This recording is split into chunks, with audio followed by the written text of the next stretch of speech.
the profits of a wealthy few. We now have the techniques and the resources to get rid of poverty. We got to start getting out there with the people. Get out of the movement and get to the masses. We need a government of action.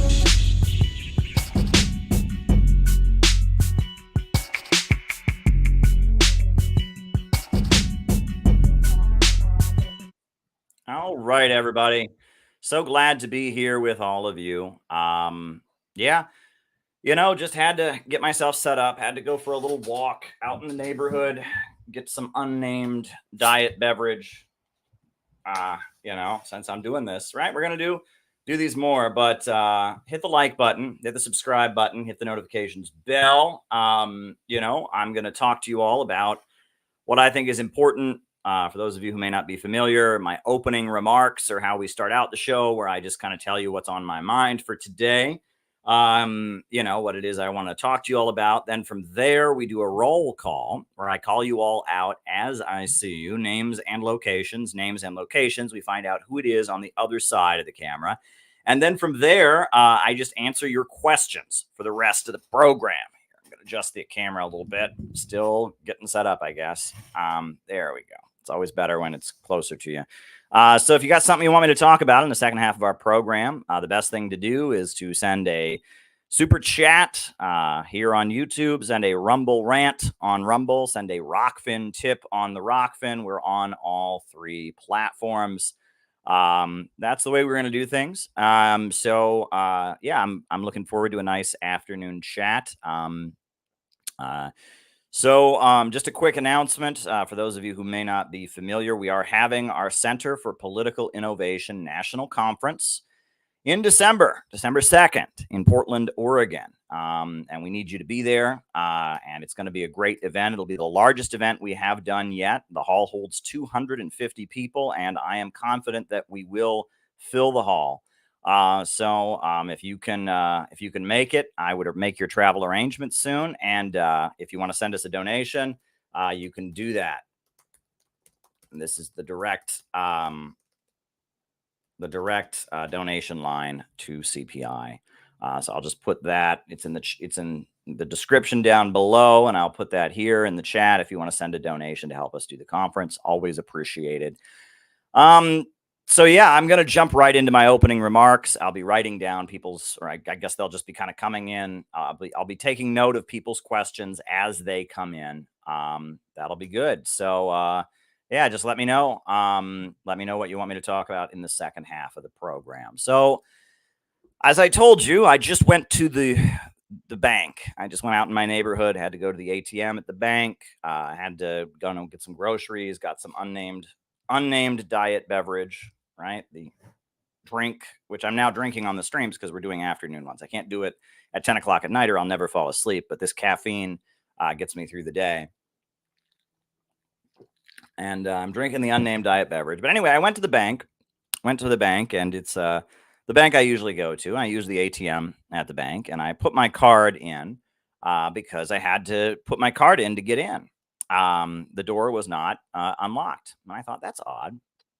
And so I went into the bank, and there were a couple other people at the ATM, but the bank itself is closed down. And I said, why is the bank closed down? Is it a holiday? And someone said, yes, it's Columbus Day. Did you know that? Today, October 9th, Monday, is Columbus Day. Now, in many parts of the country, that's not a day you get off, but in New York City, it is a day that you get off. It is a day in which the banks are closed. It is a day in which the children are off of school. Columbus Day is a national holiday in the United States, and in New York State, New York City, it is an actual day off. And the reason for that, many people don't realize, is that Columbus Day was passed as a national holiday as a gesture to support Italian Americans. Did you know this? Italian Americans, a very large ethnic minority in the United States among white people. And Italian Americans, it was a feeling that they needed to have a holiday. And it was very controversial. And I don't know if people realize this, but the largest rally that the Ku Klux Klan ever had in Washington, D.C. It was in the early 1920s. It was against Columbus Day. And why was the Ku Klux Klan protesting against Columbus Day? Because they said it would be an abomination for America to have a holiday in honor of a Roman Catholic. There used to be widespread hostility and hatred for Roman Catholics in the United States of America. And that's why Columbus Day was so controversial, because it was a national holiday in honor of an Italian Roman Catholic. And there was a feeling among many of the more conservative rural Protestant Americans that was not a good thing. But there was a wave of Italian immigration in the early 1900s. So Columbus Day is a very, very political holiday. And they didn't ultimately pass it as a national holiday. Many states had it until the 1930s. And the reason for that was because there was a big divide among Italian Americans about whether or not to support Mussolini. Little bit of information. Mussolini, the Italian fascist dictator, was popular with some Italian Americans, but hated by many others. Many Italian Americans were communists. Vito Marcantonio represented Harlem in the U.S. House of Representatives. Vito Marcantonio was not technically a member of the Communist Party, but he was a good friend. He was part of their fraternal organization, the International Workers' Order.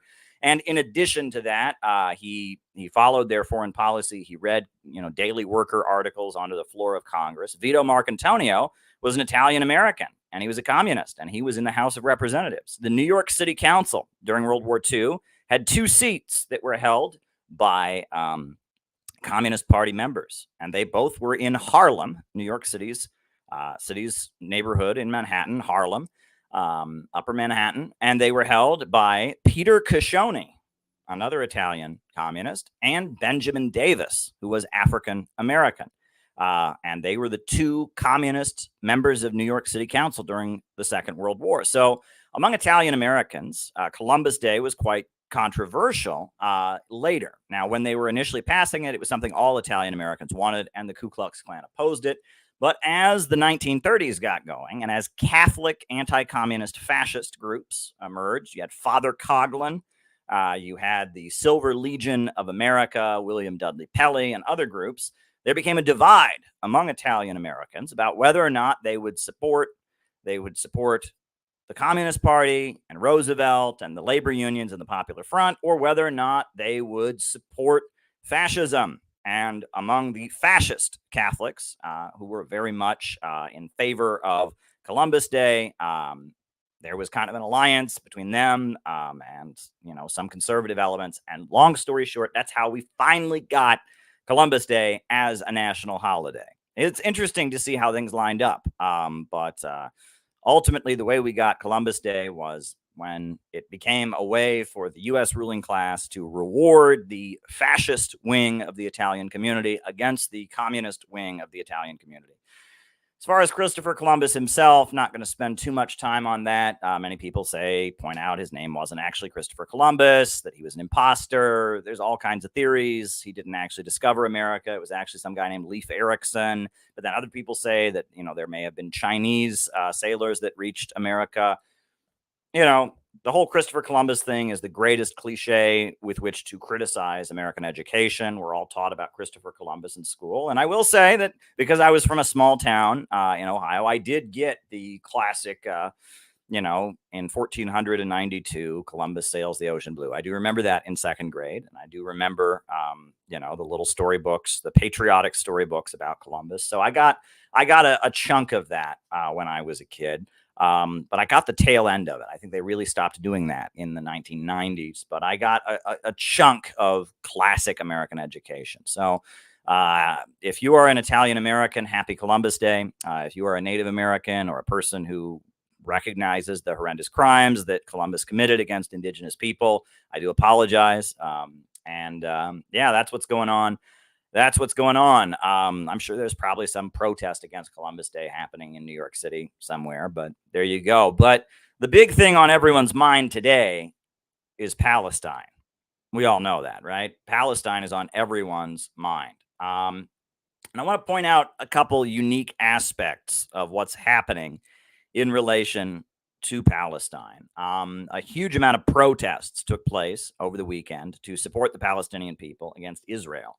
And I'm proud to say that members of the Center for Political Innovation around the country were able to participate in those protests. And I'm actually going to show some of the video footage that was sent to me by members of the Center for Political Innovation that were in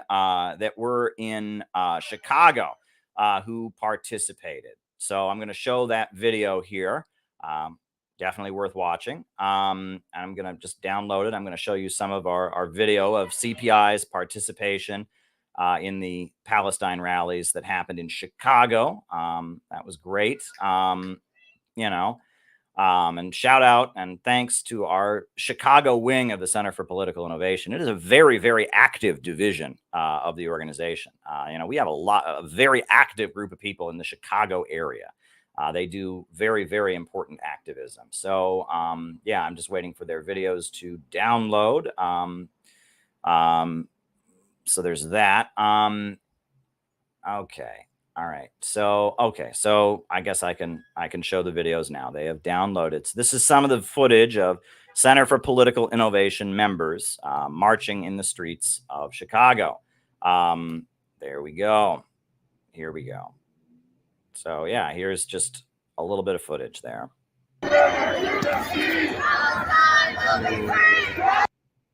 That's signs: free Assange, free Uhuru, CPI USA, free Palestine, Center for Political Innovation. Let's see if we got any more. Got a couple other videos, short little clips showing our involvement in the pro-Palestine mobilizations.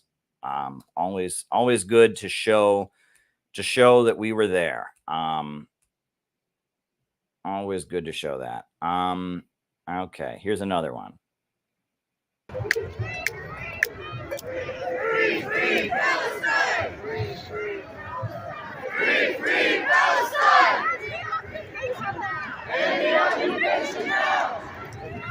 All right. So yes, as you can see, we, the Center for Political Innovation, made our contribution. And I would say we're pretty solidly in support of Palestine. Now, obviously, we don't want World War III. Obviously, we don't want people to die en masse. We're not, obviously not supporting even, the killing of any civilians or anything like that. But when it comes to the situation, this is very much an issue of the oppressed versus the oppressors. What is particularly interesting to me is that in light of all the pro-Palestine rallies that are happening right now, that generally tends to happen. Muslim Americans, Arab Americans, leftists, and others tend to take to the streets to support Palestine when things escalate, when there is a confrontation, when the Israeli military is bombarding Gaza, when the Palestinian resistance is striking back and defending themselves. When things escalate, there tends to be big protests, right? That the Muslim community, the Arab American community, various folks come out. What is interesting, what is very, very interesting to me, is that there is so much outrage about the pro-Palestine protests. That is unique. And I have seen members of New York City Council, I have seen elected officials in New York City calling for the protests in support of Palestine to be outlawed. And that is interesting. That doesn't usually happen. Usually the media tends to just ignore the pro-Palestine gatherings, but that is particularly interesting. There's a call, but it kind of fits. With the atmosphere we're in, this atmosphere where it says that any hate speech or anything that might offend somebody should be illegal. And that's generally the approach of Zionist organizations to dealing with any pro-Palestine mobilization, is they declare it to be anti-Semitic. They declare it to be hate speech. When I was in college, there was an Arab American student who showed a pro-Palestine film, and the Hillel Club at the college flipped out and said it was offensive to Jews and were so upset. And that generally is the way. That these things are done. So we shouldn't be shocked that there is a calls to suppress this. what I am seeing is that, there's a number of Israeli settlers that have gone into, Palestinian territories and set up their homes, etc. And, there's a number of Israeli settlers they've set up these settlements, and people don't realize how vicious these settlers can be. That is one of the most untold stories about the Israel-Palestine conflict, right? Is that the Palestinians, they used to have the whole country. Then they were crammed into the West Bank and Gaza. And then since then, the Israelis have been going into the West Bank and Gaza and setting up these little settlements in the middle of what's supposed to be Palestinian territory.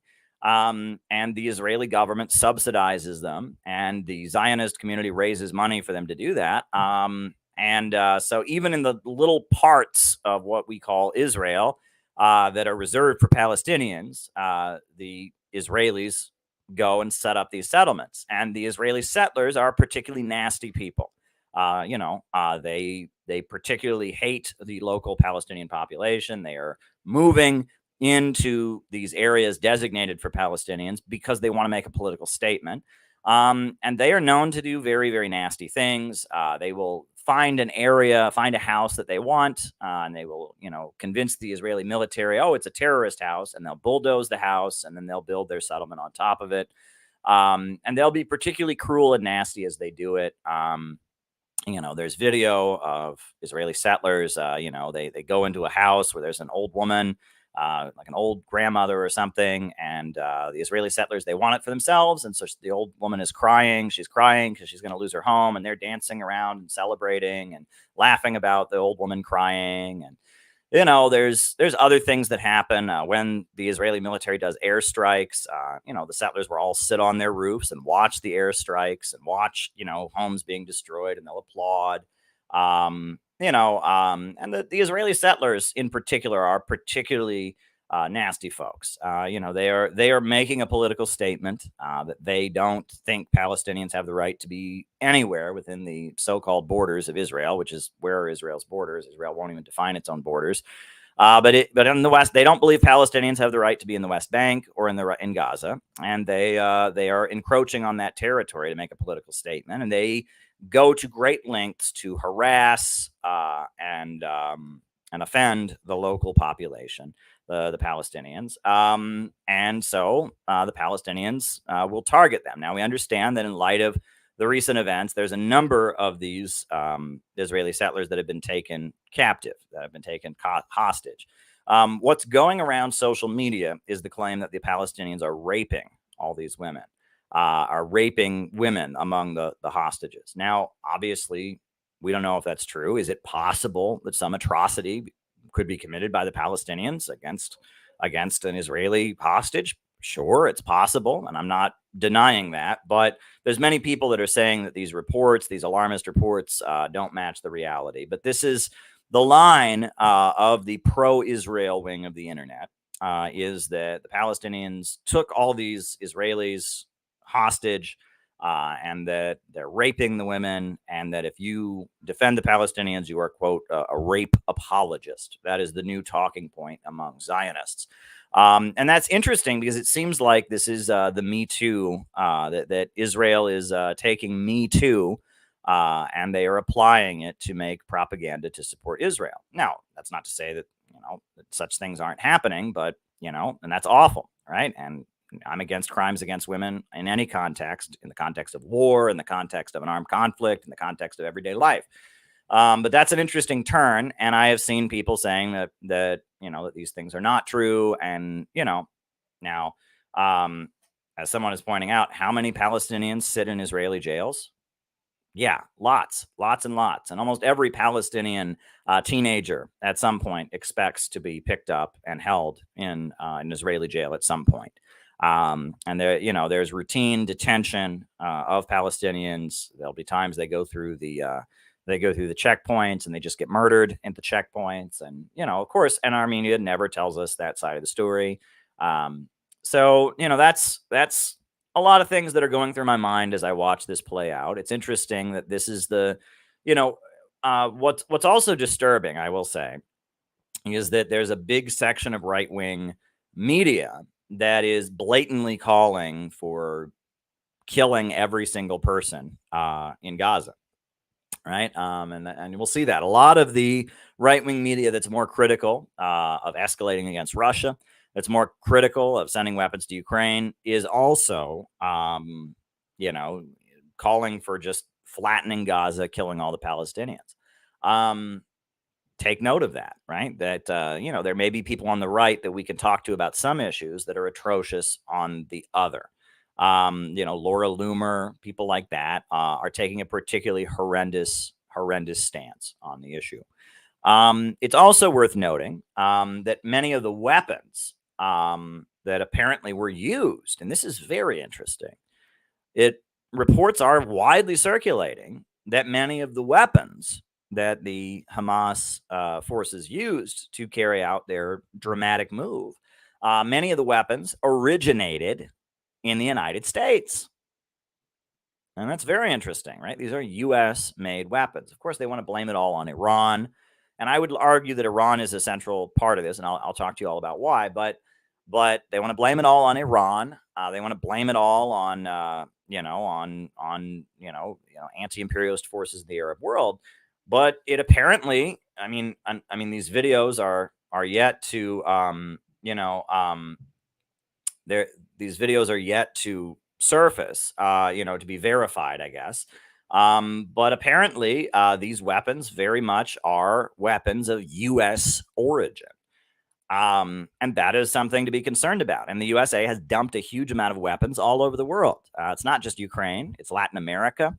It's the Middle East, Afghanistan. The USA left behind a huge amount of weaponry.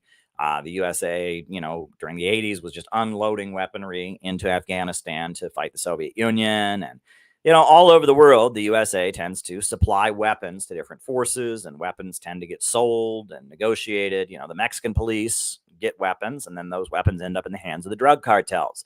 And that, the drug cartels of South and Central America, the, various Wahhabi extremist groups throughout the Middle East, the Ukrainian neo-Nazis, all these forces tend to have weapons, and those weapons don't simply stay in their hands. A lot of times these forces will sell those weapons.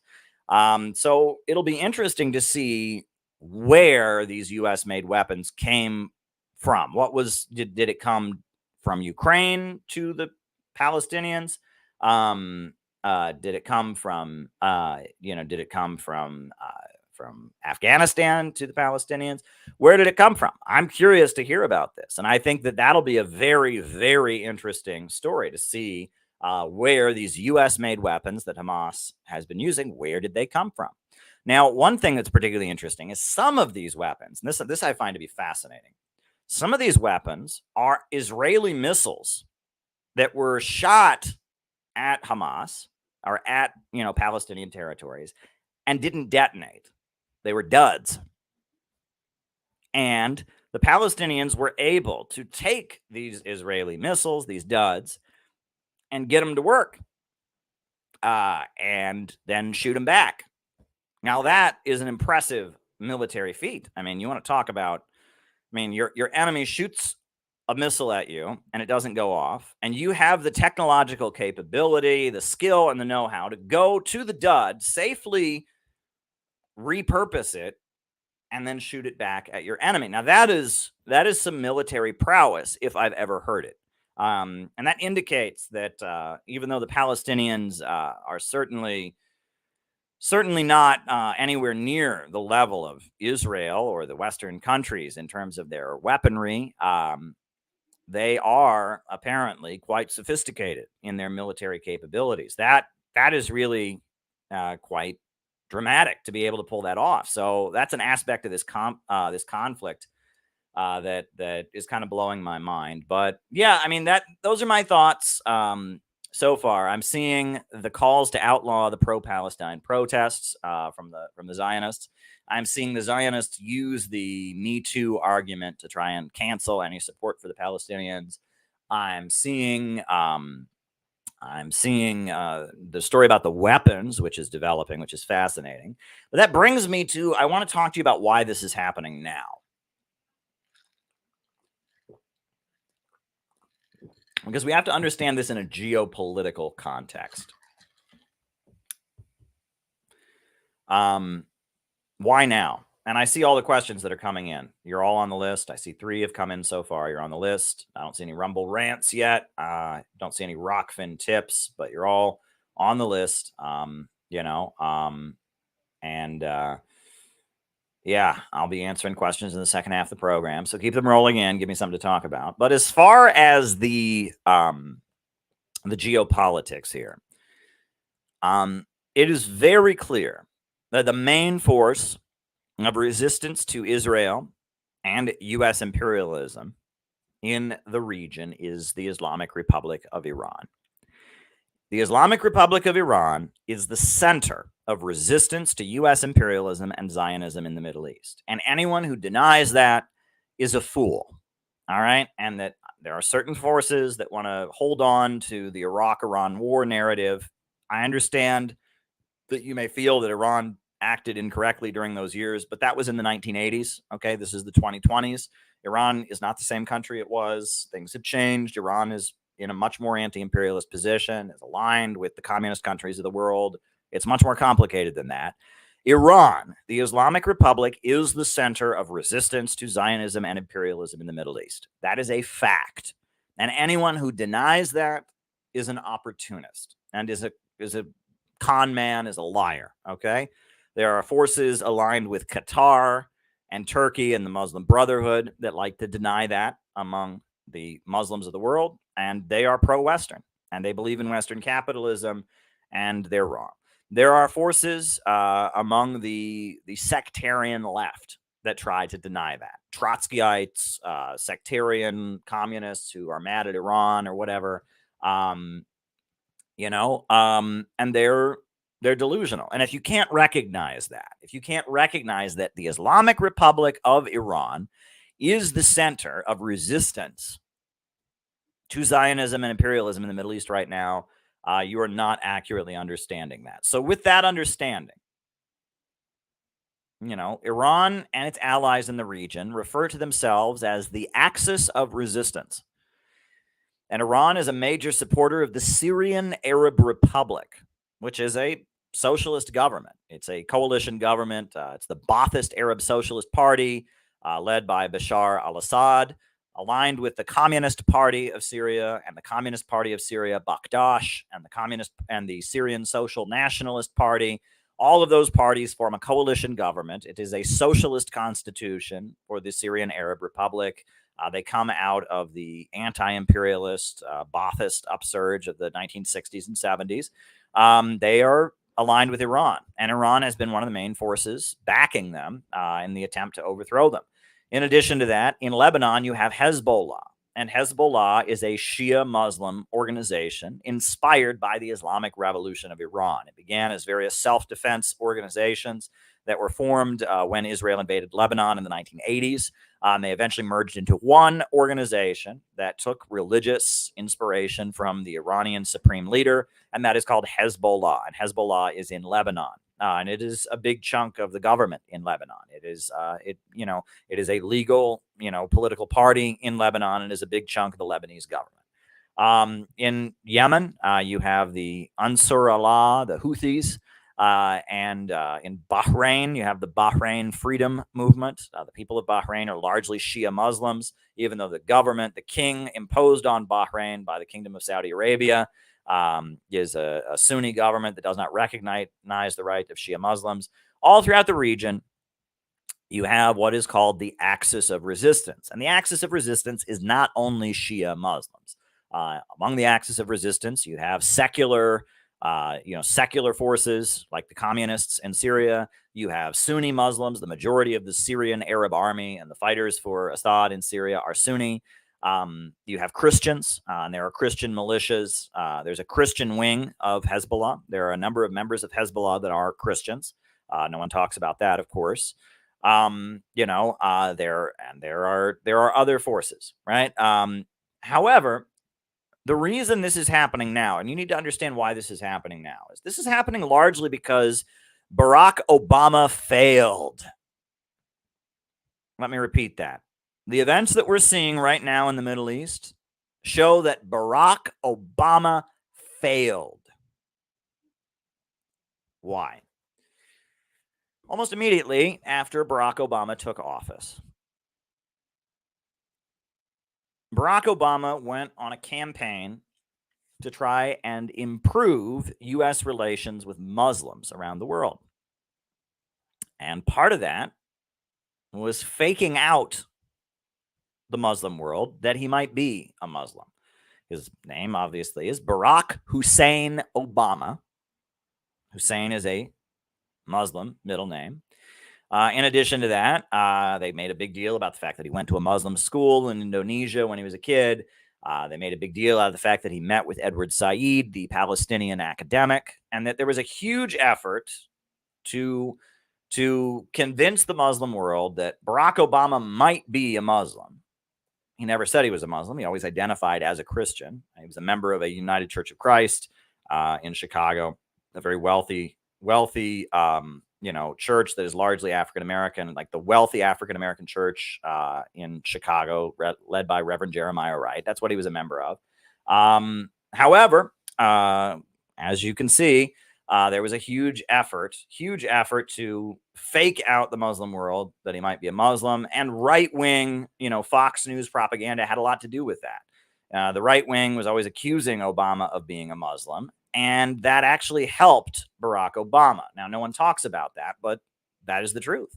That the right wing attacking Barack Obama and claiming that he might be a Muslim when he wasn't, that was very, very strategic for the right wing, for U.S. imperialism.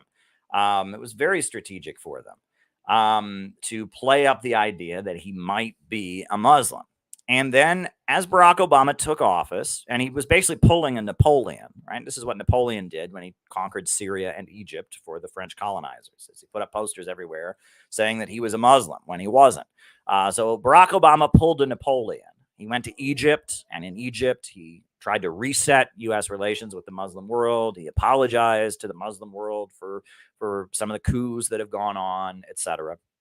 And at the same time, immediately, Saudi media and Qatari and Turkish media, Al Jazeera, which is, from Qatar, which is aligned with the Muslim Brotherhood, and Saudi media, all started playing up the idea basically a conspiracy theory they were promoting called the Shia Crescent. Do you remember the Shia Crescent? They started playing up the idea that Iran, which is Shia Muslim, is trying to take over the world, and that Iran is setting up what they called the Shia Crescent, and that Iran is trying to take over the world, and this is a conspiracy by the Jews against real Muslims, blah, blah, blah. And this became the propaganda of the U.S.-aligned Arab states, Saudi Arabia, Qatar, and, Turkey's not Arab, they're Turks, but, the U.S.-aligned Muslim states, that was what they were putting out. And all of a sudden, the Muslim imams that were aligned with Saudi Arabia, or, and the Wahhabi wing of Sunni Islam, or aligned with the Qatari backed or Turkish backed wing of Islam, which is the Muslim Brotherhood, the westernized Islam, all started preaching about how evil Shia Islam is, and that Shia Islam is not real Islam, that Shia Islam is a conspiracy by Iran to take over the world, and that as Barack Obama was trying to say that America doesn't hate Muslims and trying to improve relations with the Muslim world, the U.S.-aligned wing of the Muslim world began playing up the idea that Shia Muslims are apostates, are the enemy, and that Iran is trying to use the Shia to take over the world. This was a really, really big part of the propaganda. And as the Arab Spring broke out, right, the economic crisis was hitting, people were angry, people were upset, the Arab Spring broke out, and it was with this kind of propaganda about the Shia Crescent that the Muslim Brotherhood and Saudi Arabia began recruiting fighters from all over the world to go to Libya to fight against Gaddafi, to go to Syria to fight against Assad, and to fight against the Syrian Arab Republic, and that propaganda against Iran was a way of dividing Middle Eastern resistance to U.S. imperialism and to Zionism. And that was very effective. And that led to a bloody civil war in Syria. However, this strategy didn't completely work. Syria wasn't overthrown. Iran very much was playing up the idea that they needed unity of Muslims. There was a very cute poster that they made that Iran promoted that I saw. Very beautiful. And it had the father, and he says, I am Sunni. The mother, she says, I am Shia. And then it has the little girl, and she's got a poster, and she says, I am sushi. And it's adorable. It's adorable. And Iran began promoting unity of Sunni and Shia Muslims against Zionism and against U.S. imperialism, while the U.S.-aligned wings of the Sunni community, based in Saudi Arabia, based in Qatar and Turkey, were playing up the idea that Shia were the enemy. And it was about isolating Iran, because Iran is the center of resistance to U.S. imperialism and Zionism. And this strategy did not end with Barack Obama. When Donald Trump took office, you'll remember his infamous trip to Saudi Arabia. When Donald Trump went to Saudi Arabia, what did he do? Donald Trump said he wanted to form an Arab NATO. Do you remember this? Mike Pompeo, Donald Trump, others, they talked of an Arab NATO. And that would be polarizing the Middle East against Iran. And it was based on the same thing, that Iran is the enemy. And what was one of Donald Trump's crowning achievements as president was he got the United Arab Emirates. And I forget, there was another, I think Bahrain, to recognize Israel. These are Arab countries, to confer diplomatic recognition on Israel. That was Donald Trump's big achievement, right? That he thought as president, he got these two Arab countries to recognize Israel, to grant diplomatic recognition to the Israeli settler state, which is something that all the Arab countries have sworn they would never do. And then on top of that, he said he was going to build this Arab NATO. He was going to build this Arab NATO. He was going to build this Arab NATO. And this Arab NATO that he was going to build was going to unify the Arab peoples against Iran. And that would kind of put them in solidarity with Israel, because Israel hates Iran as well. And that strategy was the strategy of the United States. But there were some problems. Number one being that the king of Saudi Arabia ordered the execution of Jamal Khashoggi, the Washington Post's main Arab translator, a pro-U.S., a U.S. intelligence-linked Saudi citizen named Jamal Khashoggi. He did something to upset the king of Saudi Arabia. And so he went to the Saudi embassy to pick up some papers, and they cut him up, and they cut him into pieces, and he was, brutally murdered when he visited the Saudi embassy. And it seems pretty clear that the crown prince of Saudi Arabia ordered this killing. And basically, he's the king. He has the right to do that, right? And, since then, there has been an attempt to deny the king's involvement. They blamed it on a few other Saudi officials. But, I mean, there's no question that this very important person, who was very much a big part of the U.S. Apparatus of intelligence and outreach and media propaganda to the Arab world, the main translator, a guy who worked for the Washington Post, Jamal Khashoggi, the Saudis, cut him into pieces. I mean, it's a really brutal murder. That caused a little bit of a gaffe, a little bit of a rift between the U.S. imperialists and Saudi Arabia. And then after Donald Trump left office, the nail in the coffin was the Russia-Ukraine conflict.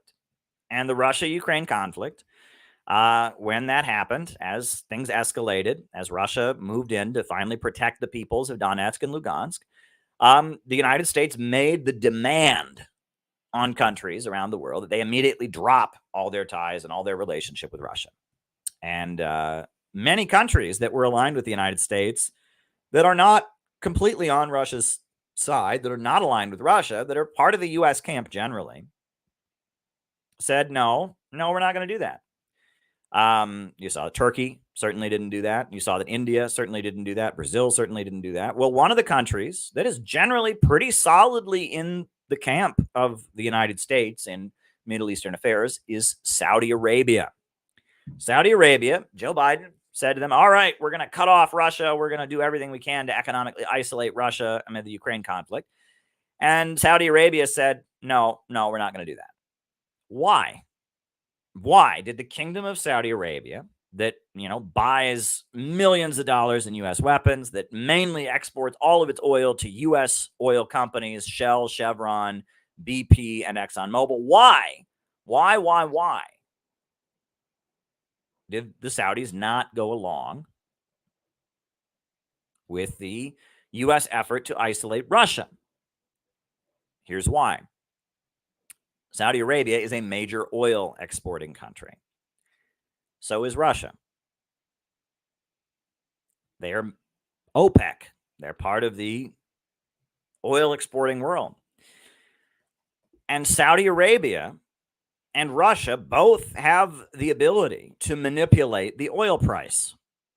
If the Kingdom of Saudi Arabia cuts oil production or it cuts oil exports, that makes the price go up. If the Kingdom of Saudi Arabia increases oil exports, that makes the price go down. The same for Russia. Russia, with so much oil that it exports, if they increase exports, then the price goes up. If the price goes down. They decrease exports, the price goes up. Supply and demand.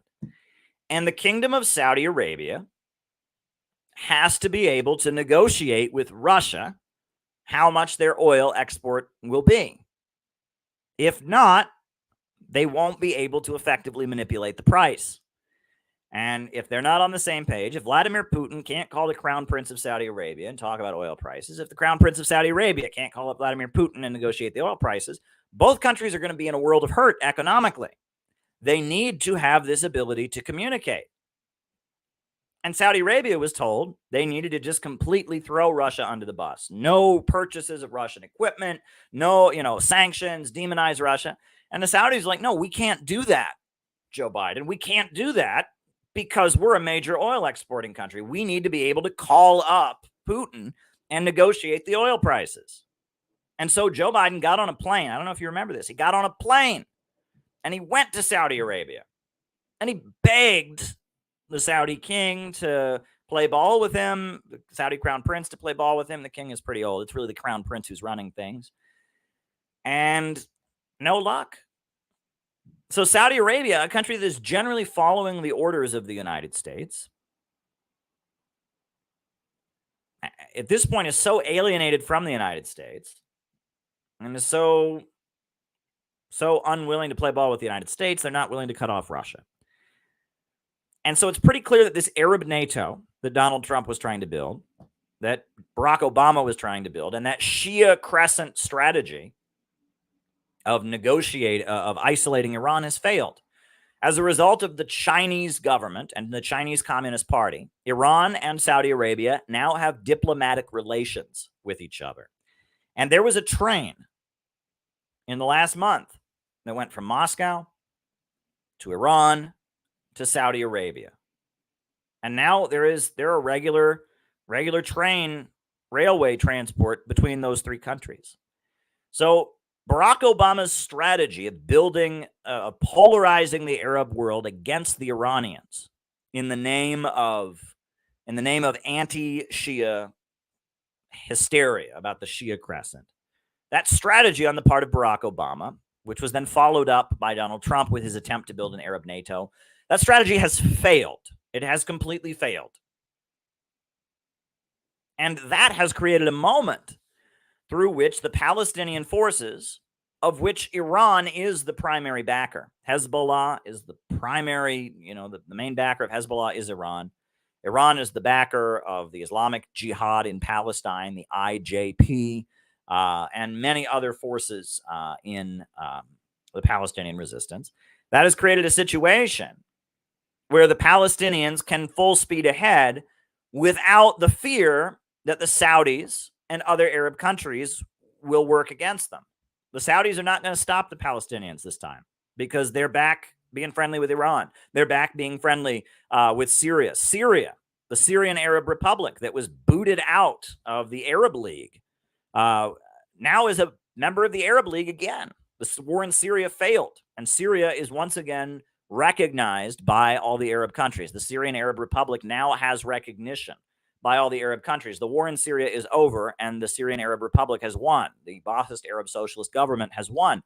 So in these circumstances, the polarization of the Middle East has shifted in Iran's favor. The Saudis are friendly to them and are getting critical of the United States. Syria is once again recognized. And so because of that, there is a feeling on the part of the Palestinian resistance that is largely backed by Iran that it is now safe to do what they can do. The polarization that Barack Obama tried failed. That is why we're seeing this upsurge. And that is what you need to understand. It's also worth noting that, Russia is neutral. It's calling for both sides to negotiate. But historically, that has not always been the case. You'll recall that in previous administrations, in previous times that things have escalated, Putin has made very pro-Israel statements about Israel having the right to defend itself and all of that. You're not hearing that from Russia right now.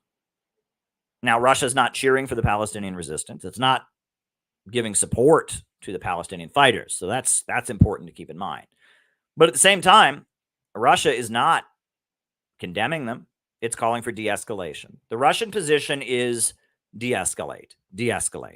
And that indicates that, Russia and its relationship with the Islamic Republic of Iran, and Russia's relationship with Syria, and Russia's relationship with the anti-imperialist countries of the world, and the efforts by the United States to isolate them, have put them into a situation where the allies of Russia in Israel, which there is a significant Russian-speaking section among the Israeli population, and there's TV networks, for Russian-speaking Israelis. There is a pro-Russian wing of Israel.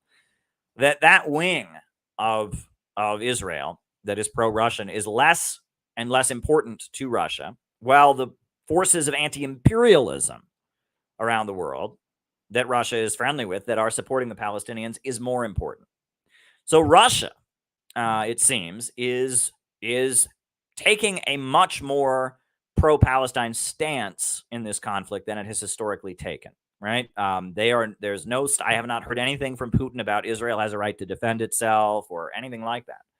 And that indicates that Russia, is very solidly in the anti-imperialist camp. Now, I haven't heard what China has said on these issues as of yet, but I'm curious. But that's kind of the situation we're in. So those are my thoughts today on Columbus Day, on talking about the Palestine upsurge, etc. Those are my thoughts. Hit the like button, hit the subscribe button, hit the notifications bell. If you have any questions you'd like me to answer in the second half of our program, please do. I'm always happy to answer people's questions. I've got a couple here. I've got two from Battle Cossack. I've got one from Simon Songhurst. But please give me something to talk about here in the second half of our show. I always like to talk about different things. Hit the like button, hit the subscribe button, hit the notifications bell. We're going to see how this goes, doing double streams every day. Why don't we do the roll call now? Names and locations. I will call you all out as I see you. Who is with us today? Names and locations, and then I will start answering people's questions. So please send a super chat if you want me to talk about something. If you want me to keep going. If not, I'll end this sooner, and then I'll be back tonight. So names and locations. Who's with us?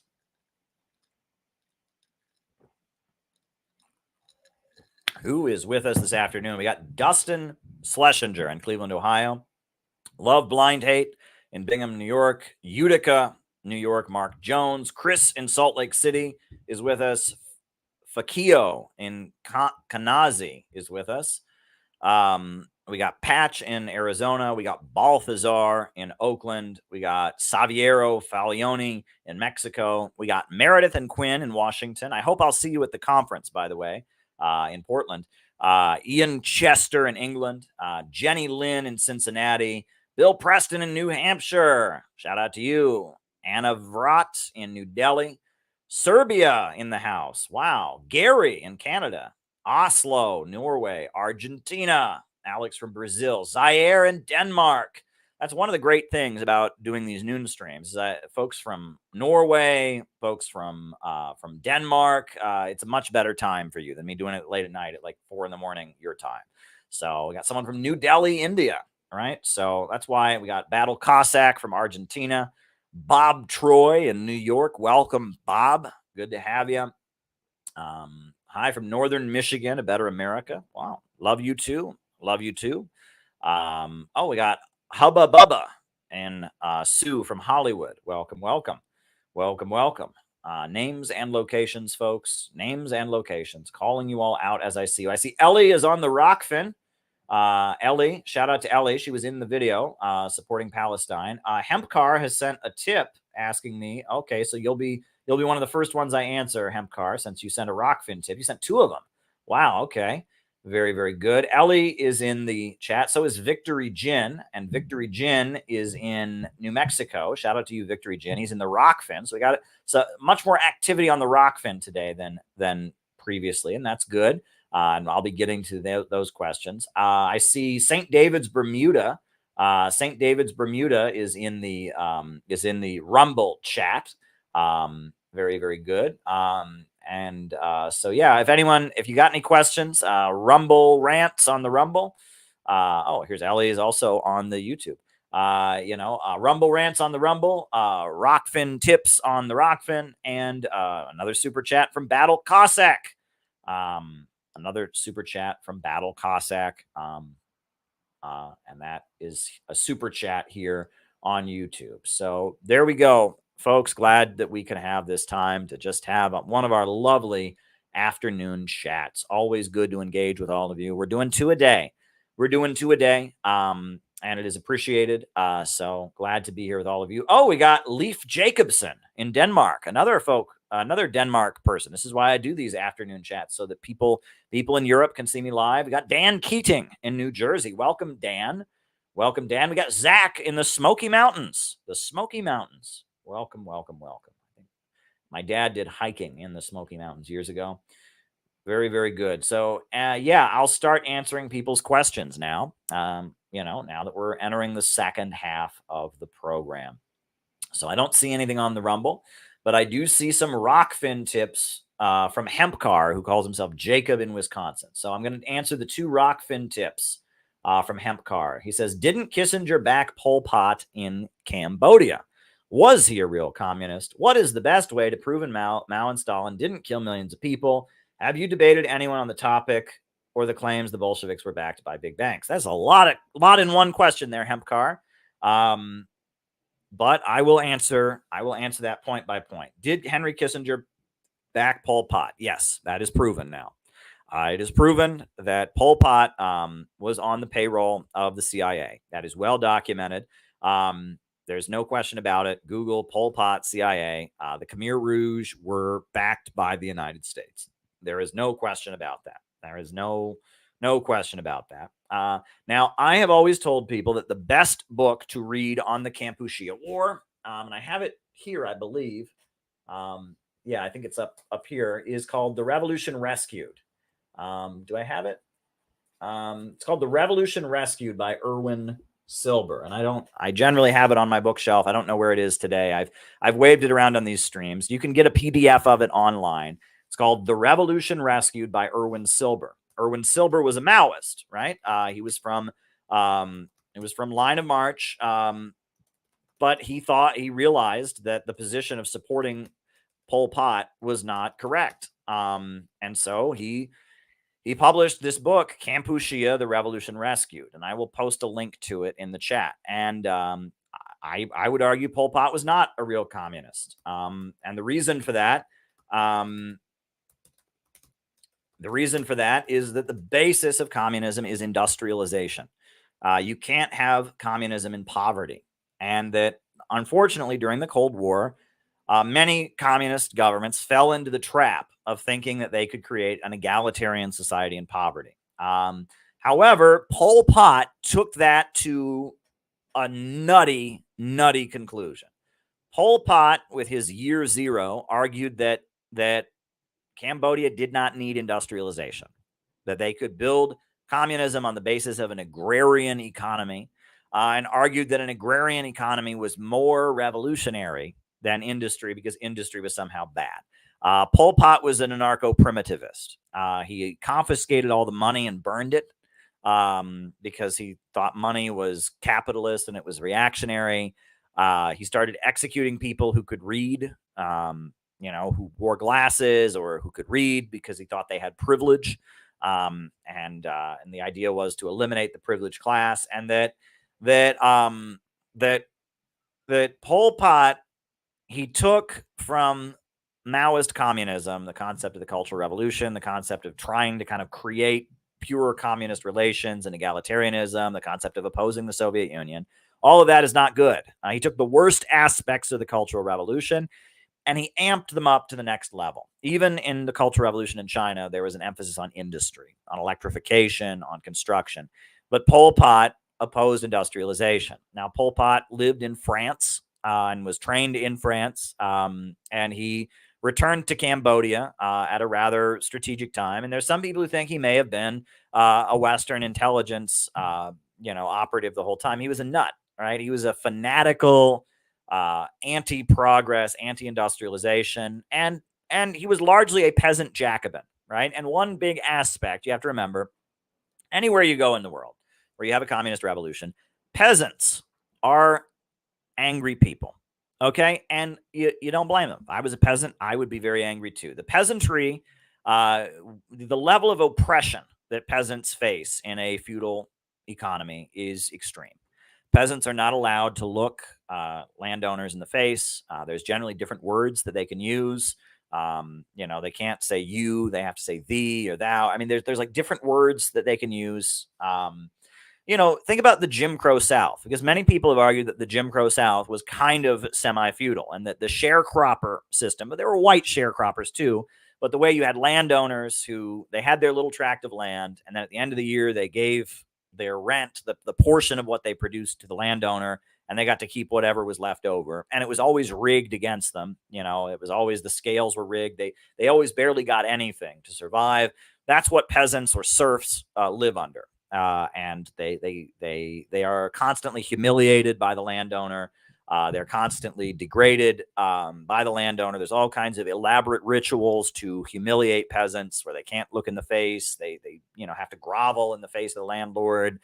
Usually there's, whippings, floggings that take place if they say the wrong word or they do something wrong or something. And, the conditions that serfs and peasants live in, no matter where you go, right? No matter any place that you have serfdom or feudalism, you have this form. And this shows that, again, these economic forms, this is not the will of someone's brain. These are economic forms, right? The Aztecs basically set up the Roman Empire in ancient Mexico. The Aztec Empire was the Roman Empire.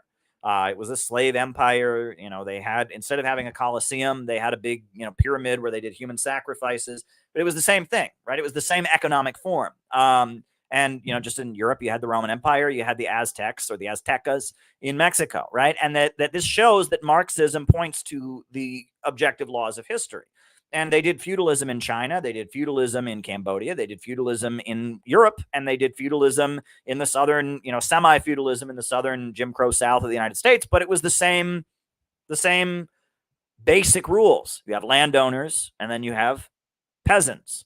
And they're not slaves technically, but they can't leave the land. They have to pay rent to the landowner at the end of the day. The agrarian serfdom, that is pretty universal, right? And Pol Pot was leading a bunch of Cambodian peasants who'd been oppressed and came into motion because of what was happening in Vietnam. In Vietnam, you had a communist revolution that was happening. In Laos, you had a communist revolution that was happening. You had the Chinese Revolution. And so peasants all over Southeast Asia were inspired by that. And so it appears that what happened was that, there were legit communists in Cambodia who understood Marxism, Leninism, and studied Mao and studied Ho Chi Minh. But there was a nut.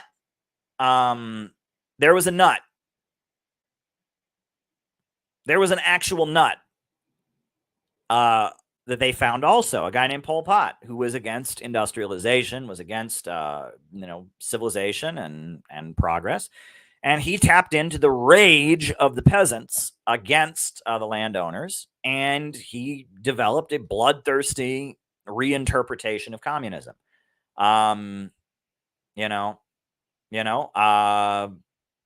He developed a bloodthirsty reinterpretation of communism that led to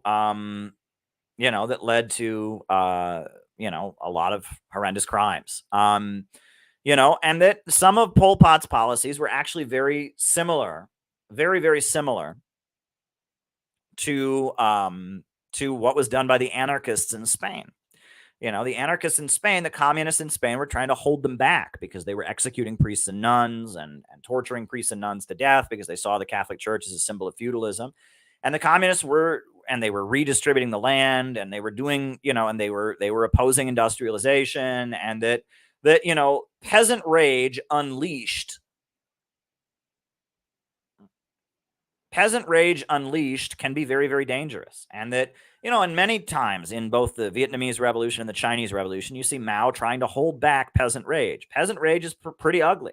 The French Revolution, the guillotine, that was peasant rage.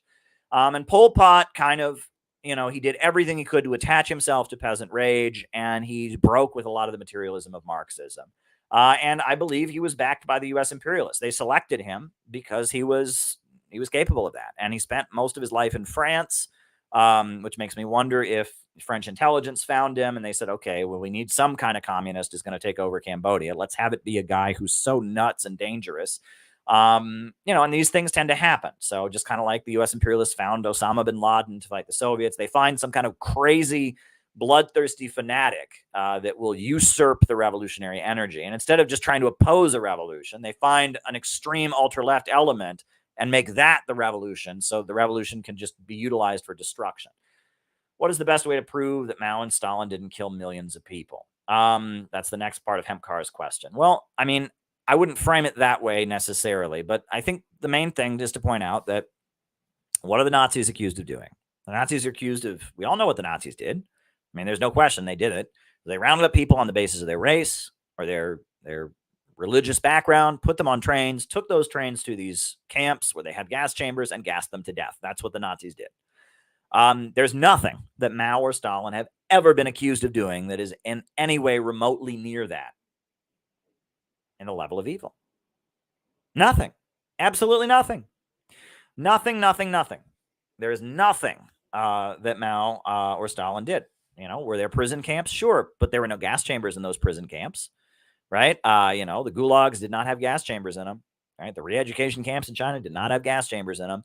And then most of those big numbers come from famines. And then you point out that it's actually Mao and Stalin who cured the famines. It's actually Mao and Stalin who built modern agricultural systems. They brought tractors to the countryside. There's a book called Iron Oxen about how Mao brought mechanized agriculture, tractors to the countryside. So, there were famines all the time under the old system. And you're blaming the guy who got them tractors finally for famines that happened along the way. That's just, it's not a fair argument. It is historical. The term is historical revisionism, right? Was there a famine in the early 60s in China? Absolutely. Was there a famine in the early 1930s in Ukraine? Absolutely. But you're blaming the system that cured famines for a famine that happened along the way to them curing famines. So that's where you go. Have you debated anyone on the topic of the claims the Bolsheviks were backed by big banks? I have. And I have I've made videos on it and such, and that I've done research into those claims, right? That the stuff, claiming that the Bolshevik Revolution was a big bank conspiracy, it largely relies on the claim that Jacob Schiff, who was a very wealthy Wall Street banker, Jacob Schiff financed the Bolshevik Revolution. That's a lie. Jacob Schiff was against the Tsar because the Tsar had committed pogroms and was anti-Semitic. And Jacob Schiff financed Japan to fight against Russia in the Japan-Russian War. And Jacob Schiff also funded activists in Russia that were against the Tsar, but were anti-communist. And in fact, Jacob Schiff was also one of the main backers of the World Zionist Organization. And the Bolsheviks denounced Zionism and said Zionism was a reactionary trend of the Jewish bourgeoisie. That's a quote from Stalin's book On the National Question. And that, there were two trends among the Jewish folks in the world at that time: Zionism and Marxism. And they were opposed to each other. And one of the really common things that I see among anti-Semites is, there's an article that Winston Churchill wrote, and it's called like Zionism and Bolshevism, the battle for the soul of the Jewish people. And they point to it like, aha! But if you actually read the article, it doesn't say that Zionism and Bolshevism are all a big Jewish conspiracy. It says the opposite. It says Jews are divided.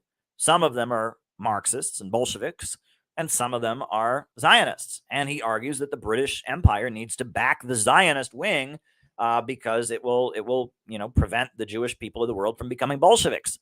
So it doesn't say what these anti-Semites say. These anti-Semites, they have like a pre-drawn conclusion, right? That they want Zionism and Marxism to all be a big Jewish Wall Street conspiracy, and that is not the case. I mean, Zionism, I would argue, is kind of a British banker, British imperialist conspiracy. It was British imperialism that largely is responsible for Zionism.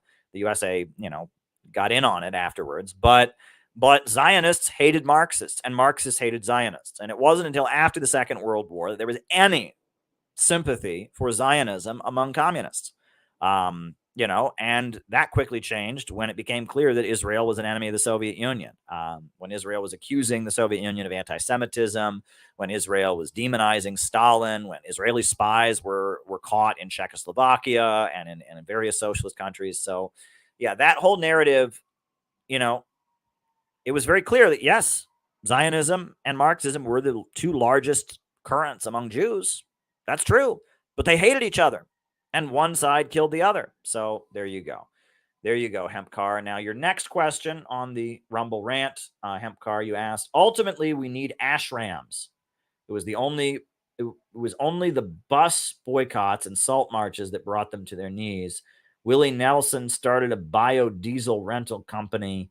How do we get these businesses to grow? I have no idea what you're talking about, Hempcar. I don't know what an ashram is. I don't know what, it sounds like you're talking about Gandhi, and you're talking about biodiesel fuel, and you lost me there, Hempcar. I don't know what you're talking about. So I can't really answer that one. I have no idea what you mean. But I'm with you, and I hope that I answered your first question. I hope I answered your first question effectively. I don't know what you're talking about ashrams. But yeah, if anyone has any more questions, super chats, Rumble rants, Rockfin tips, don't see anything on the on the Rumble. So now I'm going to start answering questions here on the YouTube. And if people that are watching, I encourage you to use your privilege of being one of the people to watch this live. Use your opportunity to do that. So what is the basic Trotskyite economic plan? That's an interesting question. Okay. Because one point that Trotsky makes, which I think he's correct about, and I don't think it's a unique Trotskyite thing. It's not something Trotsky thought of. It's just an observation that Trotsky makes. He's trying to be smarter than the communists. Is that generally, in a revolutionary movement, generally Marxists have had what's called the maximum program and the minimum program. And that if you're a real revolutionary organization, you don't have a maximum program and a minimum program. You have a transitional program. What does this mean? Well, the maximum program is when we come to power after the revolution, it's all our goals. The minimum program is stuff that even liberals would agree with. Increase the minimum wage, free the political prisoners, etc. And that Trotsky has pointed out that, and in his writing, he spends a lot of time writing about this, but Stalin would have agreed, and the Bolsheviks would have agreed, and Mao and Kim Il-sung and all the revolutionary movements have agreed that actually, if you're a serious revolutionary party that's talking about taking power, you don't just say, raise the minimum wage, and then, once we come to power, blah, blah, blah, blah, blah. Then instead, what you say is you put forward demands, things people could actually see that were implemented, that would change the nature of the economy, that would challenge property relations and would bring you to socialism. Now, that's something Trotsky writes about, but it's not something that is unique to Trotsky, because Mao did that in China.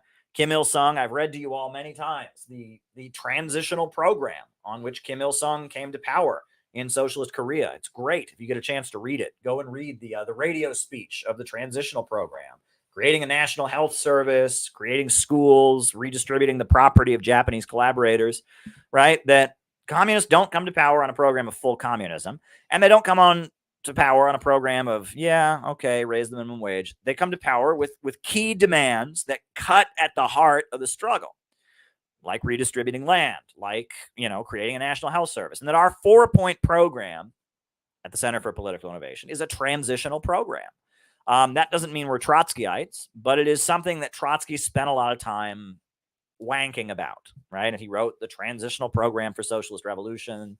He was always talking about, oh, we don't have a minimum program and a maximum program. We have a transitional program. Well, he was right about that. That's just something he observed and he was correct about. However, because Trotsky said it, there's a lot of Trotskyites who think Trotsky invented that, which if you actually read Trotsky's writings, he admits he did not invent that.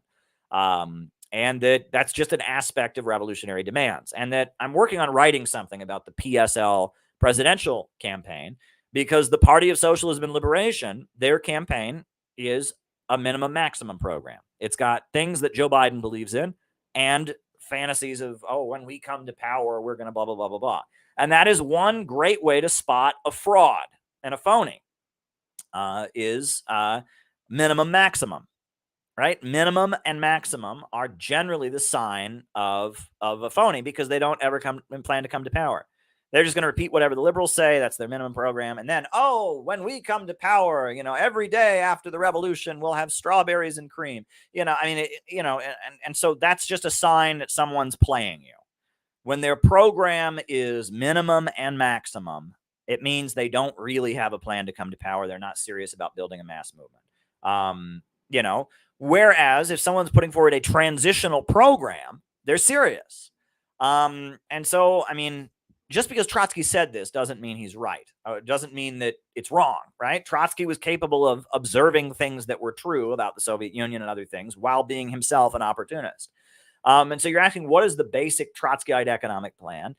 Trotskyite groups generally have their transitional program. Sometimes their transitional program can be, it's often just a minimum program. At one point, I think Socialist Alternative, they were in an event and they said, well, fast food forward, $15 an hour, that's a transitional demand. No, it is not. That is a minimum demand. Doesn't mean you shouldn't organize it. Doesn't mean you shouldn't build a movement for it. That's a minimum demand. But, various Trotskyites will draw up their transitional programs. Some of the Trotskyites say, well, we want to nationalize the top 100 corporations. I've heard, I think in the 1930s, the Trotskyites said they wanted to nationalize the property of the leading 60 families, the top 60 families in America. They've come up with creative demands, creative transitional demands, right? And again, Trotskyites tend to divide into three. But the main thing to remember about Trotskyites is that basically nowhere in the world do Trotskyites ever have a mass base among the population. Nowhere. I cannot think of any Trotskyite party that has a mass base, that is a huge party with seats in parliament, with people who support them. There is none, right? Trotskyism is always a weird song and dance. It is a way to manipulate intellectuals, and that's what it has always been. And that's actually one of the main points made in this very good book, Trotskyism, Counter-Revolution in Disguise by M.J. Olgan. There are no, if you go to India, the Communist Party of India, Marxist, has seats in the parliament. It's got a whole region it controls called Kerala. The Communist Party of India, the CPI, has a couple seats as well, and all of that. The Socialist Unity Center of India, they've got a couple seats. They've got neighborhoods they control. Show me one neighborhood in India that's run by the Trotskyites. There ain't one, right? You go to Mexico, the PT, the Workers' Party, all right? They control certain neighborhoods and all of that. Is there any neighborhood in Mexico run by the Trotskyites? No. All right, you go to Nepal. In Nepal, you've got the Communist Party of Nepal that runs the government. It's a merger of the Communist Party of Nepal Maoist and the Communist Party of Nepal United Marxist Leninist, and they're the big party. And they are a big major party, but they have some smaller parties in alliance with them, including the Worker and Peasants Party of Nepal, which is a party that takes leadership from Kim Il-sung. And there's a whole village in Nepal with big pictures of Kim Il-sung. The Worker and Peasant Party runs the village, and they have the seats in the parliament, and they're taking inspiration from Kim Il-sung. They run a whole village. There is nowhere in the world that Trotskyites have a mass base among the population. Nowhere. Trotskyism is largely a song and dance. It is largely an attempt. It is not about building a mass movement. It is about confusing intellectuals, confusing the revolutionary intelligentsia to not align with mass communist movements. That is the most important thing to understand. Terry Strange, Trotskyism is a nerdy club. Good way of putting it. Good way of putting it. And nowhere in the world does Trotskyism ever have a mass base. Nowhere. Now, there are some organizations that you could argue are like Trotsky influenced that might have had a mass base. There's the MIR, the Movement of the Revolutionary Left in Chile. They had a mass base at one point, but were they really Trotskyites? I mean, they may have like studied Trotsky a little bit, but everyone called them Stalinists. They were kind of Marxyites. There's a couple like weird exceptions, but for the most part, Trotskyism generally is just a way to confuse the intellectuals. So what is their economic program? That is the super chat question. What is their economic program? I don't know. Trotskyism generally divides into three. You have what are called neo-Trotskyites or the new left Trotskyites, which are probably the majority in the world. The International Socialist Tendency, the followers of Tony Cliff. And their program is just whatever's trendy among liberals. Whatever liberals and leftists are doing, if they're marching for gay pride today, they're marching for gay pride. If they're marching for $15 an hour for fast food workers today, they're marching for that. If they're occupying Wall Street, if they're Black Lives Matter, whatever the liberals are doing, the new left Trotskyites are doing it. And they'll sell you a pamphlet about socialism. And they'll tell you that all the socialist and communist governments are run by the CIA, or are not run by the CIA, but are evil Stalinist regimes. And they'll support any mass movement to overthrow a socialist or an anti-imperialist government. It's run by the CIA. They always support it. And they're just, I don't know. They're just a leftist activist book selling club in many countries in the world. There's many different variants of it, but they're what you call neo-Trotskyites. They just repeat whatever is trendy among liberals and leftists, and they sell books, and they're anti-communist and they're pro-imperialist. So there's that. Then you have what are called mainline Trotskyists, Socialist Alternative in the United States, Socialist Workers Party, the SWP, the Militant Tendency, Pathfinder Press, people like that. They're really into labor unions. They still believe in the economics of Marxism, which is, that's significant, right? I mean, that they're not completely abandoning that. They're selling newspapers. And they sometimes they will talk about the problem of overproduction, and sometimes they can put I have a friend. There was a friend of mine last year who went to a socialist conference, in the South, in the U.S. South. There was, one of these groups, I think Socialist Alternative or Socialist Revolution, one of them, they had a conference. And they were actually impressed with one of these mainline Trotskyist groups that their opening presentation, the opening of the conference, did talk about the problem of overproduction, did talk about the tendency of the falling rate of profit, did talk about the high-tech revolution and the long-term economic crisis. So they got the first part right. The second part of their program, they were denouncing Russia and China. They were denouncing all the socialist countries, but they were also saying the United States is a vicious imperialist also. It was like, But then the final part of the program, final nail in the coffin. What was the final nail in the coffin? What do you do about it? What is your practice? What is your function? And what is their function? Be a liberal activist. So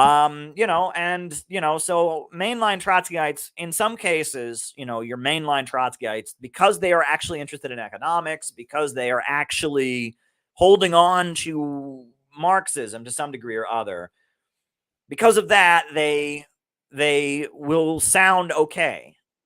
But they're wrong on international issues generally, and they're really wrong on what do you do about it. Be a liberal activist, go to Black Lives Matter rallies, try to form a union, the Kashama Sawant crowd, they don't really have a program, right? They don't really have a program for activists. That's mainline Trotskyism. And then you have, and I love them, sectarian Trotskyism or Orthodox Trotskyism. And those are folks that are from the planet Saturn. They think some of them believe in space aliens, and believe that space aliens prove socialism exists on other planets. Some of them think World War II is still going on because Trotsky said World War II would end with a workers' revolution, and there hasn't been one. So clearly World War II is still going on. Some of them want to legalize pedophilia and child rape.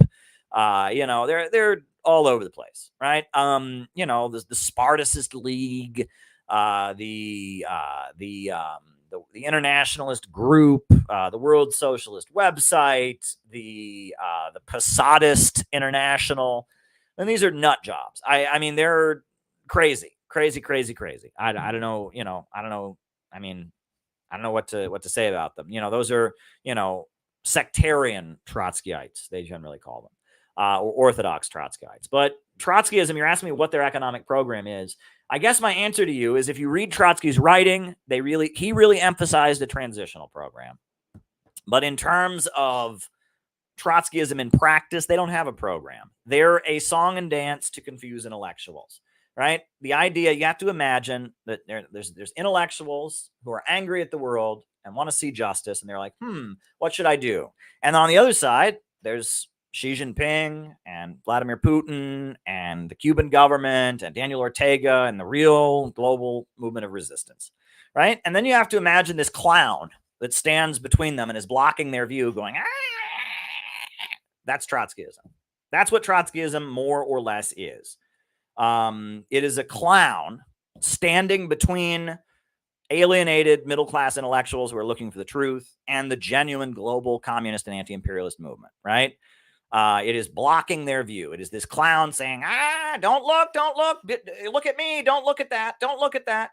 That's what Trotskyism is. It is an obnoxious clown standing and trying to block the view of the revolutionary intellectuals so they don't see Kim Il-sung, they don't see Xi Jinping, they don't see Vladimir Putin, they don't see Daniel Ortega, they don't see the Cuban government, and it is an obnoxious dancing clown to block their view. That's what you have to see Trotskyism is. And I will, because it's worth reading, I will read to you what Moishe Olgin had to say about it. And this is the very last page of Moishe Olgin's great piece, right? This is the final paragraphs of this book. Trotskyism does not sink its roots into the masses of the proletariat, but it is a danger for the Communist Party, and particularly for these petty bourgeois intellectuals who are moving toward the Communist Party in capitalist countries. But they must not be underestimated.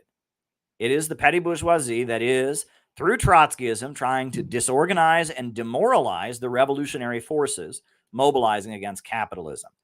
Petty bourgeois elements, Lenin said, surround the proletariat on all sides. They saturate it and they demoralize it. And they continually make it relapse into petty bourgeois, spineless disruption, individualism, and transition from enthusiasm and dismay. This is true about the capitalist countries no less than it was true about the Soviet Republic in 1920. The petty bourgeoisie is surrounding the proletariat on every side, and Trotskyism is being continually regenerated as the expression of this particular brand of counter-revolution. It is only natural that the intellectuals hailing from the petty bourgeoisie should be particularly exposed to the danger of Trotskyism. A lot of the intellectuals in the present crisis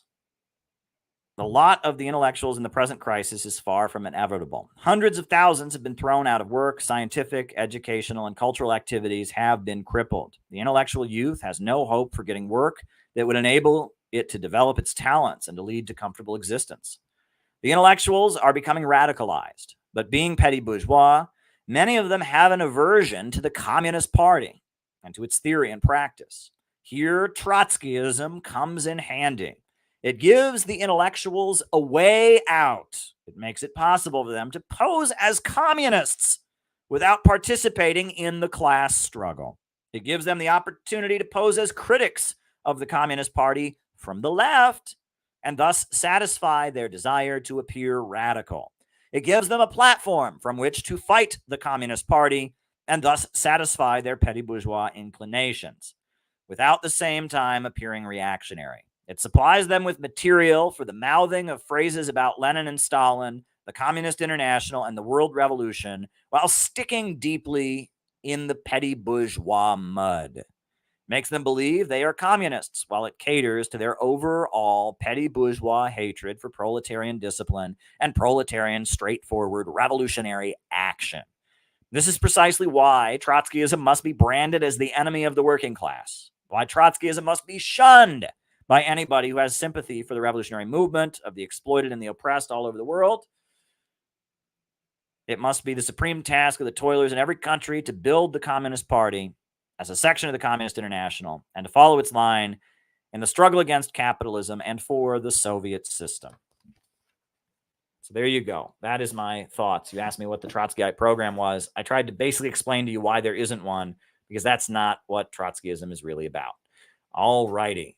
Next question.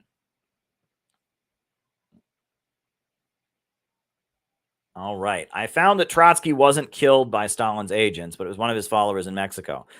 Well, that follower of Trotsky, after he got out of prison in Mexico, he went to Cuba, and they gave him a medal and a big parade, and then he went back to the Soviet Union, and he lived the rest of his life in the Soviet Union. I do know that there are some, Harpel Brar, he maintains that Stalin had nothing to do with Trotsky's death. But Grover Furr and others, they maintain that no, Trotsky was definitely killed. I mean, this guy had been recruited. This guy who was a former Trotskyite had been recruited by the KGB. And it looks that way to me. I mean, the fact that he got a big parade in Cuba and he got a medal from Fidel Castro for doing it, and the fact that he then he went back to the Soviet Union and lived the rest of his life there, that seems to indicate to me that the Communist International was in on it.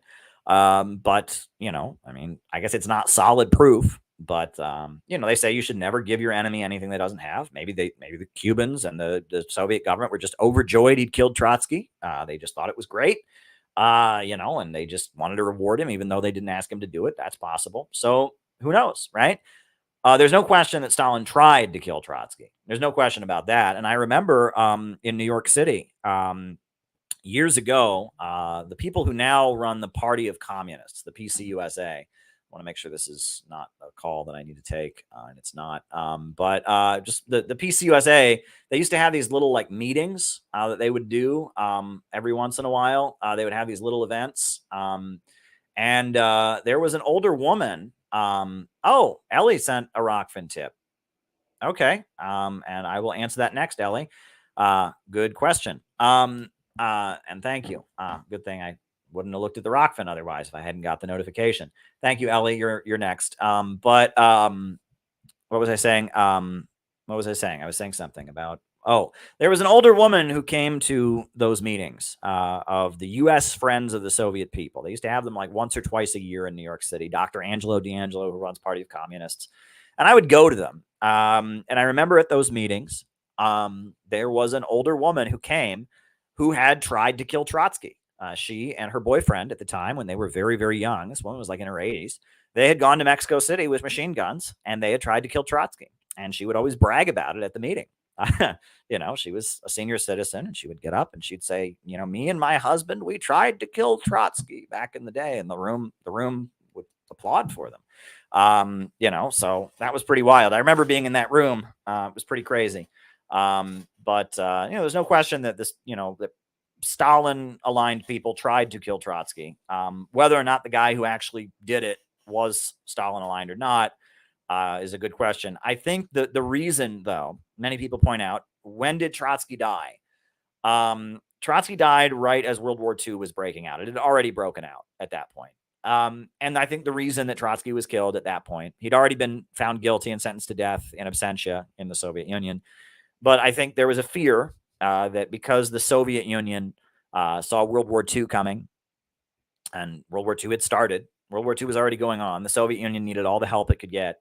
Trotsky was taking the position. He took the position on World War II that this is an imperialist war, and the Soviet Union needed all the support it could get. But the Trotskyites in America joined the military and tried to disrupt the war effort by unionizing the military during World War II. James Cannon, and others. And that I think the Soviet Union was saying Trotsky, as an ex-communist who they believed had ties to Nazi Germany and ties to Italy, that he would disrupt the war effort so effectively, by confusing communists and getting communists to be neutral between Nazi Germany and the United States. I mean, Trotsky was neutral. I mean, if you read his writing on France, at the time France is being invaded by the Nazis, he's taking a neutral position. He's saying, turn your guns around. France is imperialist. Nazi Germany is imperialist. It makes no difference. And for Trotsky to be out there talking that way, probably the Soviet Union felt that would have hurt the war effort to have a communist. The Soviet Union was saying we need to do everything we can for victory. We must defeat the fascists at all costs. I'm trying to see. I have a book. Well, okay. They were saying we must defeat the fascists at all costs. And Trotsky was taking a neutral position. And I think that they considered that to be a very big threat. And that's probably why Stalin killed Trotsky. But, again, we don't know for 100% that it was, right? But it looks that way to me. That's my position. With due respect to my comrades and other groups, that is my position. Okay, wow, we got 2 from Ellie here. Now, Ellie Marino in Chicago is saying, there is a Trotskyite candidate in Argentine presidential elections who threw some good anti-imperialist zingers at the clown libertarian candidate who wants to derail Argentina's entry to the BRICS and change their currency to dollars, dismantle government ministries. However, in last night's debate, she seemed to be spewing a mostly green new dream stuff. Yeah, the green fascism. Yeah. And Ellie also says, sadly, populist and very popular ex-president and current vice president Cristina Fernandez de Kirchner was lawfared out of the last year after a failed assassination attempt, resulting in the current milquetoast Peronist candidate instead of Cristina Fernandez. Cristina Fernandez is amazing. She was and is the leader of anti-imperialism in Argentina. And you'll see that she suffered from lawfare and she was pushed out of the race. There is a Trotskyite, as she mentioned, who says some good things here and there, but, it's just there. Again, Trotskyism is, the rodeo clown. It's that clown standing there, distracting people, confusing people, and keeping them out of the anti-imperialist camp. That's the role that Trotskyites tend to play. Cristina Fernandez was, Cristina Kirchner was lawfared out of running. So there you go. All right. How seriously is Josh Hawley taken with his anti-China rhetoric in the USA? I've seen him on a mission trip ramp it up. I don't know who Josh Hawley is. Who's Josh Hawley? Googling him. Josh Hawley. When people ask me, he's a U.S. Senator. U.S. Senator Josh Hawley. Okay, I didn't even know that, right? That's how seriously he's taken. I've never heard of the bastard. So there you go. He's a U.S. Senator from the state of Missouri. Wow, we have a lot of members in Missouri, so I should know who Josh Hawley is. He is I assume he's a Republican, and he's anti-China. So, okay, there you go. Learn something new every day. Doesn't surprise me that there's a Republican in the U.S. Senate who's against China. No, he's a Democrat. Or no, he's a Republican. Yes, Josh Hawley is a Republican senator from Missouri, and he's anti-China. Not a big shocker there, but maybe I can do some research. Maybe I can debunk one of his speeches. I can find one of his anti-China tirades and take it apart on stream. That would make a good show for all of you, wouldn't it? Wouldn't you all love it if I did that? I bet I could. Thank you for presenting me with a challenge, Simon. I appreciate it. Anything on the Rumble? Nope. All right. Differences between Sun Yat-sen and Chiang Kai-shek. Sun Yat-sen was the father of the Chinese nationalist movement, the KMT, and he was wildly sympathetic to communism. He never became a communist, but he attended all the gatherings of the Communist International while he was alive as an observer. He was a good friend of Vladimir Lenin, said that Vladimir Lenin was one of his friends. His 3 main principles were independence, democracy, and the people's livelihood. And the people's livelihood was largely understood to mean socialism of some variety. Now, some people say he was heavily influenced by the teachings of who was it? Henry George, the American economist who advocated nationalization of land but was opposed to Marxism. Other people say that he was heavily influenced by Christian socialism. I believe, if I'm not mistaken, Sun Yat-sen was Roman Catholic by his religion. I don't know if that's true. Sun Yat-sen, Catholic? Was he Catholic? Yes, he was Roman Catholic. He converted to Christianity, and Sun Yat-sen was Roman Catholic. And, Dr. Sun Yat-sen, many people, we call it a Mao suit in America. That clothing that Mao wore, but that was actually the Sun Yat-sen suit because he was a populist, because the poor people wore very simple clothes. Dr. Sun Yat-sen made a point of not wearing a fancy Western suit, but wearing, a very simple piece of clothing. And we now in the United States, we call that a Mao suit because we associate it with Mao, but Mao only wore it to show that he was a continuer of Dr. Sun Yat-sen's tradition. Mao wearing the Mao suit was a political statement. He was saying, I am keeping Sun Yat-sen's dream alive. And if you listen to Chinese communists today, they very much will tell you, we are the inheritors of Sun Yat-sen's legacy. Sun Yat-sen was not a communist, but he was the founder of Chinese nationalism. He aligned with the Soviet Union. The Soviet Union gave him military support and financial support. He was friends with Lenin.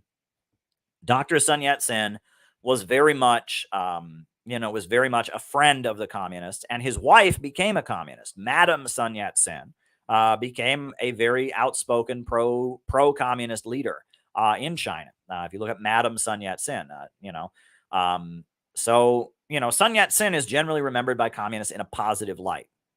Chiang Kai-shek, not so much. Chiang Kai-shek was like a general, a military leader of Dr. Sun Yat-sen. He was a military leader. He received Soviet military training, but he was anti-communist. And he came to power as a prominent military leader. And I believe he he was somehow through family connected to Dr. Sun Yat-sen. But Chiang Kai-shek, even though the Soviets gave him military training, he believed that the communists were untrustworthy, and he launched the White Terror in 1927 and killed hundreds of thousands of communists and forced the Communist Party of China to flee into the countryside. So Chiang Kai-shek, he was, from Dr. Sun Yat-sen's movement, but he represented the anti-communist wing of it. He eventually lost the Chinese Civil War and fled to the island of Taiwan, where the Republic of China, up still to this day, is headquartered, is on the island of Taiwan. But he lost control of the Chinese mainland, and he was the military dictator of the island of Taiwan until his death. And then his son was the military dictator in the 70s and 80s, and then they transitioned to a quote-unquote liberal democratic model later. So yeah, they married one of the Song sisters, right?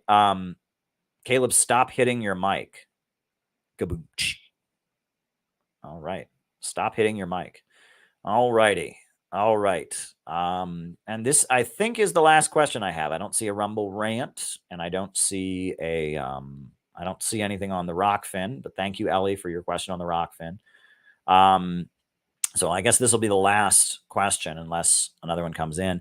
Libertarians think that socialists don't know about economy. They're so smug about how much they know about the economy. It annoys me. Sure, that it's weird because there's two sides to this.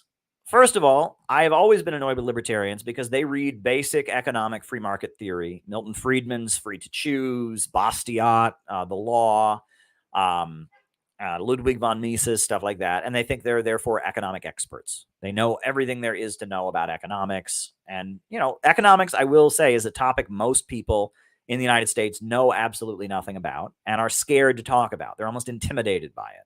And we need to learn to talk about economics because that's the basis of what we're about. We need to learn to talk about economics. So there's an element of smugness on the part of libertarians. They know this subject. Most people don't know. But what they know is, they just know the basics. They know Ludwig von Mises. They know Milton Friedman. They know, customers voting with their dollars on which store to shop at. And, the store owner competes. And they know basic why capitalism is good, Econ 101, supply and demand stuff. However, the other side of that is that one of the main attacks on me, and this one blew my mind, is when my YouTube channel was growing And, people in the Vosh and BreadTube sphere started finding out about me. They said, he argues like a libertarian because I talk about economics. Leftists, the synthetic left, hates economics. They want to talk about trans bathrooms. They want to talk about the secret Nazi conspiracy. That guy shook hands wrong. I bet he's a part of a Nazi club. They don't want to talk about economics either. And then part of the reason I'm called a fascist, I'm called a right-winger, I'm called a class reductionist is because I talk about economics. So, I mean, who do you blame that on? I mean, the synthetic left is just as responsible for that as libertarians are. If leftists were out there talking about economics all the time and, Marxist economic arguments were widespread, libertarians would change their tune and just focus on legalizing drugs and supporting guns. They would stay the hell away from economics because we'd blow them out of the water. But the synthetic left dominates left conversation. The synthetic left does not believe in socialist economics. They just want to create worker cooperatives. They want libertarians to like them. The worker cooperative thing I've seen many times, one of these young socialists gets up and says to Ben Shapiro, what if I open a pencil factory and we share the profits from the pencils? And Ben Shapiro says, well, if you want to open a pencil factory, you can do that. There's nothing in our Constitution that forbids that. You have the right to open your own business if you want. And they're like, yay, so I can be a libertarian and a socialist. Yay. The synthetic left has invented this form of socialism, the worker cooperative thing, that is in no way at odds with neoliberal free market austerity economics, right? Privatize everything. You can get rid of every social welfare program, but as long as you can save up your money and start your own business where employees are the shareholders, then it's socialism, isn't it? That's the annoying thing about the synthetic left. They completely dumped the Marxist critique of capitalism, which is profits in command, the irrationality of the market, the anarchy of production, the need for society to take hold of the centers of economic power and force them to work in the interests of all. They've dumped that. And they've replaced it with, just this voluntary worker co-op thing. But there you go. There you go. So on that note, folks, I'm going to put on the closing music. It looks like I'll probably be back on tonight. Probably around 10, I'll probably be back on tonight. Bring more questions. We're going to start trying 2 a day here. We'll see how this goes. It's been fun, everybody. All right, I'm going to put on the closing music, and we're out. And we're out.